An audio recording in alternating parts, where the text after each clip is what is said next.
जज साहब अपनी ही माँ को वृद्धाश्रम छोड़ आए। आश्रम में माँ का ध्यान रख सके इसलिए वहां के चौकीदार से दोस्ती कर ली थी और उसे कुछ पैसे भी दे दिए थे। चौकीदार के पूछने पर जज साहब ने चौकीदार को अपने दिल की बात आंखों में आंसुओं के साथ बता दी कि घर में पत्नी है जो माँ के साथ बदतमीजी से पेश आती है और पत्नी के कहने पर दोनों बच्चों ने माँ से बात करनी ही बंद कर दी। माँ को अकेलापन लगने लगा और इन सब वजहों से दिन भर रोती रहती थी, इसीलिए उसे आश्रम छोड़ने के लिए आ गए।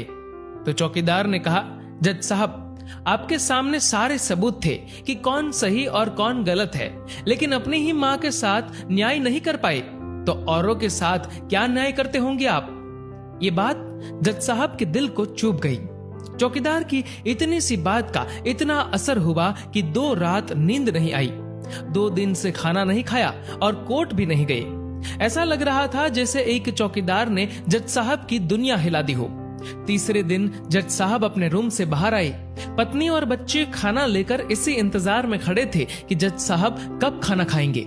अभी जज साहब ने एक कागज पत्नी को और 2 अलग अलग कागज अपने बच्चों के हाथ में थमा दिए। कागज की एक लाइन पढ़ी तो पत्नी के हाथों में से थाली गिर गई। उस पर लिखा था कि मैं तुम्हें तलाक दे रहा हूँ, और बच्चों से कहा, आज से मेरी सारी प्रॉपर्टी आप दोनों की, मुझे कुछ नहीं चाहिए। बच्चों ने उन्हें जबरदस्ती कुर्सी पर बिठाया।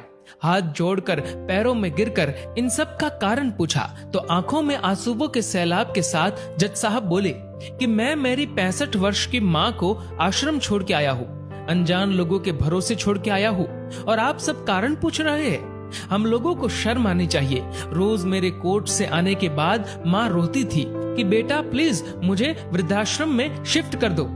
आप में से किसी ने भी माँ से सीधे मुंह बात नहीं की और ये भी भूल गए कि जिस जज को आज पूरा शहर सलाम करता है, उसी जज को बनाने में उस माँ का कितना बड़ा रोल है। कभी दूसरों के घरों में काम करने जाती तब भी मुझे अकेला ना छोड़ती थी। ऐसी भगवान समान माँ को मैंने आश्रम में छोड़ दिया, और वो भी ऐसे लोगों के भरोसे जिन्हें ये तक नहीं पता कि माँ को क्या बीमारियां है। खुद को कोसते हुए जज साहब कहते हैं, दूसरों पर फैसले सुनाने वाला आज मैं खुद हार गया। मैं जज नहीं बल्कि गुनहगार हूँ, और मैंने जो गुनाह किया है वो शायद कानून तो माफ कर देगा, लेकिन ईश्वर के कोर्ट में वो कभी माफ नहीं होगा। ये कहते हुए जज साहब बोले कि अब मैं अपने पापों का प्रायश्चित करने जा रहा हूँ।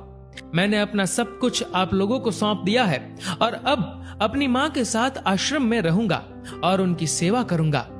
पत्नी से जज साहब ने कहा कि याद रखना, आज तुमने उस माँ को आश्रम भिजवाया, तुम भी एक माँ हो, कल तुम्हें भी कोई आश्रम भेजेगी, तब तुम्हें मेरे इन शब्दों का अर्थ सही मायने में समझ आएगा।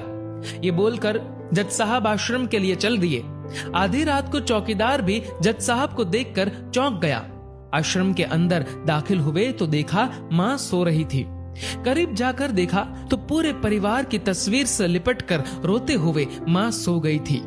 आश्रम का प्रशासन भी जाग गया, क्योंकि पीछे पीछे पत्नी और बच्चे भी आ गए थे। उन्हें ये एहसास हो गया था कि उन्होंने क्या पाप किया है। तभी आश्रम की एक कर्मचारी बोली, हम इन्हें आपको नहीं सौंप सकते, क्या पता कल आप इन्हें मार दो तो। ये सुनते ही जज साहब की पत्नी को दिल में बहुत दर्द हुआ। वो बोल उठी कि मैडम जी, शायद हमारे हाथों बहुत बड़ा पाप हुआ है, मानते हैं, लेकिन अब हम इन्हें मारने नहीं, इन्हें एक नया जीवन देने आए हैं। आश्रम के सभी बुजुर्गों की आंखों में आंसू थे। सब के सब रो पड़े। खुशी के आंसुओं के साथ माँ को घर ले आए। लेकिन वही आश्रम में अनेक आंखें ऐसी थी जो किसी ना किसी का इंतजार कर रही थी। माँ, तेरा कर्ज मुझसे अदा क्या होगा, तू अगर नाराज है तो खुश मुझसे खुदा क्या हो।